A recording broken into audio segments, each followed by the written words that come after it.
why होइन क्या यी कति जित्नु भएको हेलो गुड मर्निङ एभ्रिवान के छ सन्चै हुनुहुन्छ हामी नि यता एकदम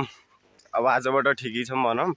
हिजो अस्ति त अब जाम परेर यहाँ टाउको ह्याङ भइरहेको थियो ऊ चाहिँ साथी आज चाहिँ हामी यता काठमाडौँतिर हो अनि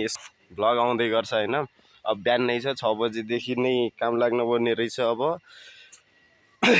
टमाटर टनेलभित्र है अनि हाम्रो चाहिँ अब यस्तै छ काम दाम भन्ने कुरा पुरै यता फार्ममा रहेछ है अब तपाईँहरूले देख्दै गर्नुहुन्छ अब केटोले के ल्याउँदैछ अब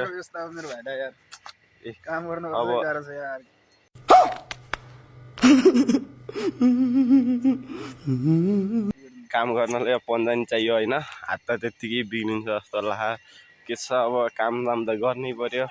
अब टमाटरहरूको के छ कसो छ अब तपाईँहरूले हेर्दै गर्नुहुन्छ अब जानेको बुझेको कुरा बिहान 6 बजेदेखि अब बेलुका 6 बजीसम्म अब 6 बजीसम्म धस्काउनु पर्छ अरे गाह्रो छ है गाईहरू यति हो मेरो भाइ पुरै काम धस्काइरहेको छ कस्तो छ भाइ यो दुईटा वाइ आइरहेको छ होइन त हजुर होइन यो दुईटा जानलाई जान्छ होइन यो जानलाई यसले दाना दियो होइन हजुर यसलाई नकाट्ने हजुर यो यसलाई काट्नु हुँदैन यसलाई फाल्ने यसलाई फाल्दै हुन्छ के यसलाई फाल्दै हुन्छ यसलाई फाल्दिने यसलाई फाल्दिने वाइले फाल्दियो तिमीले वाइ होइन क्या यी कति जित्नु भएको खाली जित्नु हुन्छ हजुर अब यो यसले नराख्ने खान्छ यो सबै यसले अहिले अन्तिले सिकाएको नराख्ने यसले सबै मल खान्छ हजुर यसले फाल्दिने हो यो माया गर्ने भने यो दुईटा दाना उनले देखि यो दाना यसले नराख्ने यो यहाँदेखि नै काट्ने भन्नु हो कि यसलाई मात्रै लाने खान्छ यो दुईटा मध्येको यो फाल्दिने यो अब हामीसँग अहिलेको ठुलो भयो त्यस्तो देखियो होइन हजुर यसले खाइदिन्छ क्या यो दानाले त मल खान्छ हजुर अङ्कल यसले पाउने होइन अनि त्यो दुईटा मध्येको एउटा चाहिँ काट्दिने यो चाहिँ काट्दिने है यो फाल्दिने त्यसलाई फाल्दिनु भयो यो मुख्य हो रे यो मुख्य हो यो त्यस्तो गरिदिने है ल हुन्छ अङ्कल हो त्यस्तै लाने है बाउ ल हुन्छ त्यो किनभने त्यसले मल खान्छ ज्ञानको नि त अब आफूभन्दा ठुलैबाट सिक्ने हो तपाईँहरूले सिक्दै गर्नु होला मेरो भिडियो अनुसार ल गाइजहरू हेर्दै गर्नु होला ल यस्तै भिडियोहरू आउँदै गर्छ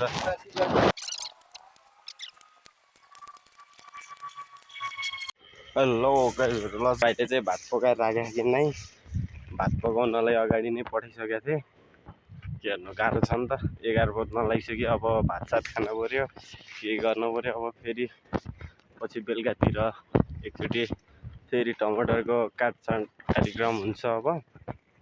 अनि मेरो भाइले चाहिँ भात पकाएको कि नै गाह्रो छ गाइजहरू यस्तै छ होइन नेपालमा यस्तै अब गर्नै पऱ्यो म गइनी छु यतातिर ल गाइजहरू म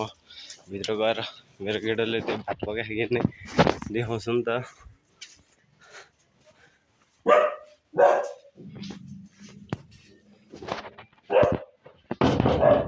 ओइ केटो भाइ मुलाले भात पकाइकन हेर्छ मुला सके भात नि के पुग्यो तरकारी भात पकाइछ भात सात पाकिसक्यो अब 11 बजिसक्यो बिहान गाह्रो छ भाइले अब पकाएर राखेको रहेछ अब हालिदिएर अब खाइदिने चिरिप्प लागेर के छ त अब यस्तै छ तरकारी ल मेरो भाइ जे होस् ठिकै खाना पकाए जस्तो ठिकै पकाए जस्तो छ होइन अनि कहाँ ठगिन्छ त यस्तो मेरोमा ठग्नै सक्ने काम हुन्न ल यस्तो काम गर्नुहोस् टमाटरकै अन्त सबै फिलिली हो क्या चिलमा फेरि जहिले नि यताउता गर्ने होइन फेरि